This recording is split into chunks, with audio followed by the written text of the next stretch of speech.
Today, I'm bringing you two running backs I believe has hidden value in the Dynasty community right now. I may be a bit too high on them, or maybe you guys may be a bit too low on them. Comment down below which running backs you think I am talking about today.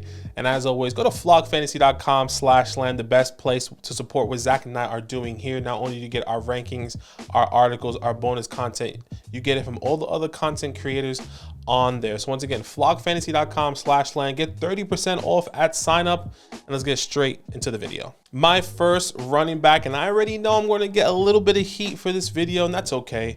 Comment down below once again, let me know what you guys think. Let's have a conversation.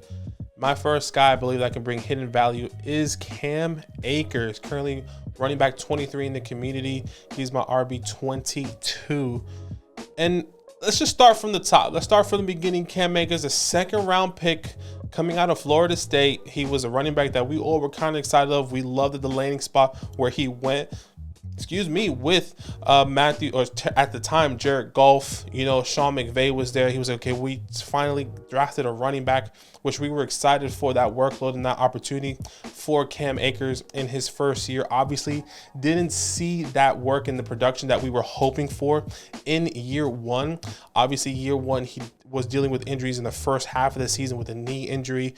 In the second half of the season, we got really excited that year when he came into the season. He had a little stint from weeks 12 to 14 where he finished running back 14, running back 12, running back 8 in that little span. And we were saying, okay, if he can get that same workload, if he can get that same opportunity, we're going to see that next year in 2021. Fast forward to the offseason, he tears his Achilles, probably one of the worst injuries for a running back, literally the worst injury for a running back in the history there. And I know this is where I'm going to get the heat. The history for the Achilles injury is not the best. There is no one that I personally can name that has come back from an Achilles injury and has been fantasy relevant. Comment down below. Let me know if there's a running back that has been a top 15, a top 20 running back, maybe the year after or 2 years after they have tore their Achilles. I will genuinely love to know. And I think that's the biggest thing, right? Now we fast forward into the 2022 season. I was a massive Cam Akers believer, saying that, you know what, I'm believing for him. His value was a little bit wonky at times, and I think we got a bit we got misled there from Sean McVay. You know, week one comes out, we was like, okay, he's gonna come in. We need a strong start from Cam Akers. It was Henderson that starts, gets the first snap of the game, and he didn't even see too much of the workload. He had 3 attempts on the ground that week one this past year, if you guys remember, and it was absolutely horrible. You know, a couple hours later, there was a report saying that, or a couple days later, a report saying that Cam Akers had beef with Sean McVay. They weren't seeing eye to eye. They took the opportunities away, which we did see from weeks 1 to 12. And this is where I kind of want to get into it. So from weeks 1 to 12, you can kind of see this graphic here potentially now. It was terrible. It wasn't good. But when you look at the second half of the season, that's where Cam Akers truly got the workload. From weeks 1 to 12 versus weeks 13 to 18. As you can see, once again, 64 for RB4. The snap percentages, 31% snap share versus 73. 84 attempts versus 104. Now the carries per game, attempts per game is significant. 9.3 attempts per game in weeks 1 to 12, and 17.3, nearly double the attempts on the ground. Almost double the yards per carry was significantly better, and the fantasy points per game were significantly better with 3.8 versus 17.7. Now, when you take the second half of the season, weeks 13 to 18, where once again he got 73% of the snaps that in those weeks. Extrapolation is not the best, and I know it could skew a lot of things, but he would have finished as a top 8 running back. Yes, top 8. That seems absurd. Even if you were to take that week where he finished RB1 away from him, which was week 16, he finished RB1. He would have finished as the RB14 in that week span. A top 15 RB within that week span, even if you take away his RB1 finish. That ceiling may be too significant for some people. Once again, like I said, finished RB5 RB15 feels more realistic, and where he's going right now, I think that is the value. Now, when you think of a dynasty perspective from 1 year to the multiple years, he is on a contract year. Do you want to invest in Cam Akers, who we haven't seen historically other teams take a chance on someone that tears his Achilles?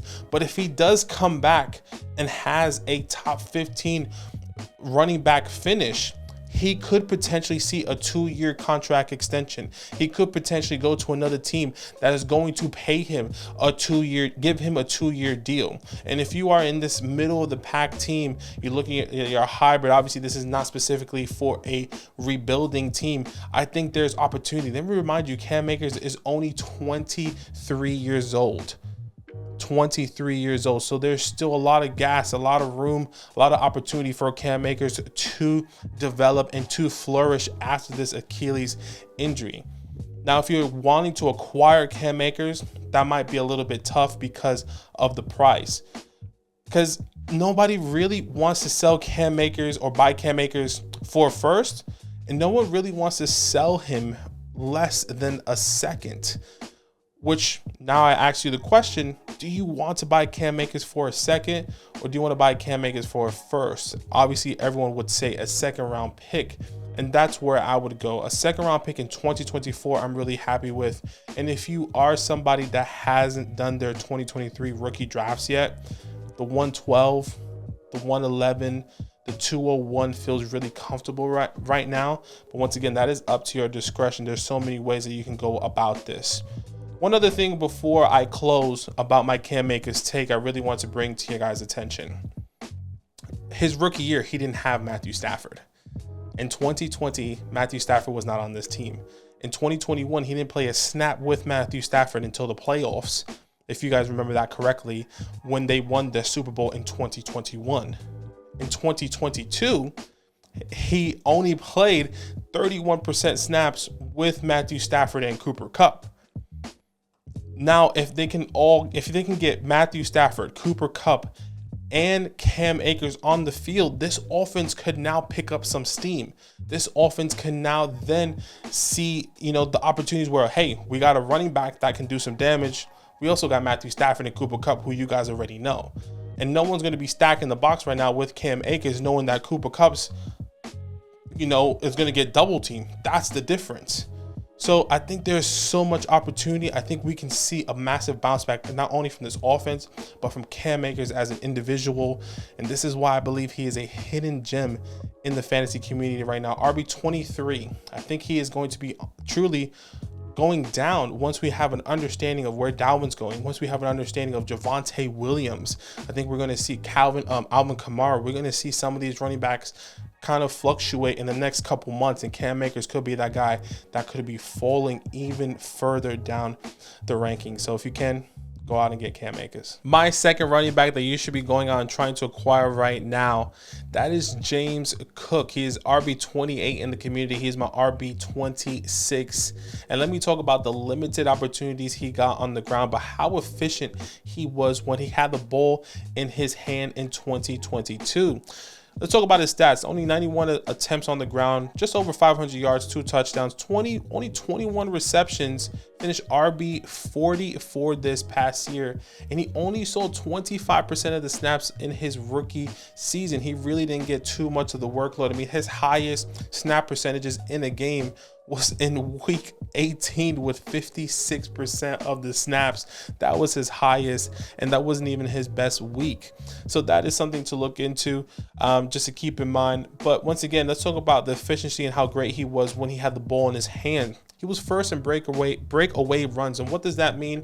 Meaning 15 plus yards or more, James Cook was first in that category. Second in true yards per carry with 5.8 yards per carry. What does that mean? When you take away those 15 plus yard breakaway runs, James Cook was second with 5.8 yards per carry in that category. Third in yards per touch averaged 5.8 yards per carry, which makes sense with the taking away the 15-yard breakaway runs, and averaging 8.6 yards per catch. Something that I find really interesting is that I feel like I'm the only one advocating for James Cook, because a lot of people in the fantasy community are saying, well, PPR opportunities, we want a guy that can catch the ball, a guy that can, you know, that can see opportunities in the air. I want to see him getting a lot of targets, and I think James Cook is going to step into that opportunity this year, right? Looking at the PPR opportunities, once again, Devin Singletary is now gone, leaving 52 targets behind. If you really add James Cook's and Devin Singletary's targets together, that is 70 plus targets in 2023. Now that's a little bit absurd. So let's look at the receptions. Receptions, if you add both of them up for James Cook and Devin from last year, 59 receptions. James would have finished 6th in receptions amongst running backs and 4th in targets with obviously 85 targets, which seems absurd because he is, that's a little bit, feels a little bit unrealistic, because I do believe that now that Damien Harris is there, Damien Harris is not going to be this 90% workload guy on the ground, 80% workload guy on the ground. I do believe he's going to be a first and second down guy and a goal line opportunity, but I do believe James Cook is going to eat into some of his production, which I kind of see a 60-40 workload or even a 50-50 workload coming into 2023. Not only that, Damien Harris is not a pass catching back. If you look at the history in his career high and how many receptions he's actually caught, he's only in 1 year, in 2021, he's caught 18 receptions. That was his career high in receptions for Damien Harris. He doesn't get to work a lot in the air, and I think I'm personally not worried about Damien Harris eating into James Cook workload in the air. If anything, I'm more excited about James Cook eating into his workload on the ground. Now, let's talk about this high-powered offense. This offense is phenomenal. Josh Allen knows how to throw the ball, knows what to do. He is doing the right things for this offense. But a lot of people are skeptical, saying, well, Josh Allen doesn't check the ball down. He's a true running back. Sure, I'm not worried about James Cook taking the opportunities on the ground. I'm worried about the PPR opportunities, pass catching opportunities for this offense. And I hear a lot of people say, Josh Allen doesn't check the ball down. Josh Allen, you know, he's always looking downfield at Stephon Diggs. I think there definitely is a case. But when you look into it, the Bills were 8th in passing per game, which is obviously great. 16 in rushing attempts, which is middle of the pack, obviously the league, which a lot of people also question, saying, well, they don't also run the ball. But when you look at Josh Allen, who checked the check down rate in 2022 amongst quarterback, Josh Allen was 7th highest rate check down, had the 7th highest check down rate amongst quarterbacks in 2022. He was tied with 5th in check down attempts over the past 2 years. Josh Allen will throw the ball to James Cook. James Cook will get opportunities on the ground. And I know, look, one of the big conversations for me, and I always say this to everyone, they need to protect Josh Allen. Josh Allen can't be putting his body on the line, which we saw how that kind of hindered him. We've seen that history with Lamar Jackson, how that has hindered Lamar Jackson in the Baltimore Ravens organization. They need a guy that they can check down to, a guy that can be a powerhouse like a Damien Harris. So I like that he's there. Josh Allen has to check the ball down and let these guys run. He's going to do his thing, but I don't think he should be running as much as he is currently right now. Look, with James Cook's opportunity in the air, I think you guys should be getting him right now. Once again, RB28 in the community, I think that's a little bit disrespectful. Someone like an Isaiah Pacheco is going ahead of him right now. I mean, I can just pull that up. Isaiah Pacheco is RB26. Isaiah Pacheco is a 7th-round pick. James Cook is 2nd-round pick. I mean, what's the question mark? I just don't understand it. I get frustrated, but because people get frustrated at me. But like, if we really think about dynasty perspective, and we're thinking about, well, Patrick Mahomes runs the ball all the time, just like Isaiah Pacheco. So why are you taking Isaiah Pacheco over James Cook? Look, that's a whole different conversation, and I'm going on a rant there. I think James Cook is going to be a good fantasy running back, especially in a PPR format. He's not going to be this home run guy that's going to be a top 10 running back. I think he is deserving of a 15 to 22 running back this year. I think 28 is a bit too low. I think he's going to see a lot of work in the air, and he is going to get more opportunity on the ground. Last year, he only had in attempts this past year, he only had 89 attempts, excuse me. Only 89 attempts. I think he can see more than that. I think he can break over 110 and get so much more work on the ground, in the air. So once again, comment down below. I know I went a little rant there, but hypothetically, if you did want to acquire James Cook, he's going for a mid to early second round in their 2023 drafts. If you want to take a flyer in 2024 second round draft, you definitely can. But once again, Isaiah Pacheco, for someone like that, and Aaron Jones, I'm happy to take right now. There's so many names that you can take. Rashad Bateman if you want, a Kendrick Miller. I'd rather have James Cook. I know a lot of people will disagree with that, but so many guys that you can go out and acquire. Man, I'm so confused why the community still disagrees with James Cook or doesn't like James Cook, but obviously I will definitely hear that in the comments below. So as always, comment down below, let me know what you guys think about my takes. Let's have a respectful conversation, and as always, it's all love. Now that those idiots are done talking, who needs some rankings? Hell yeah, I need some rankings. Then use promo code LAND, L-A-N-D, for 30% off any membership at flockfantasy.com. Oh, it's so easy, even your grandma could scan that QR code right there.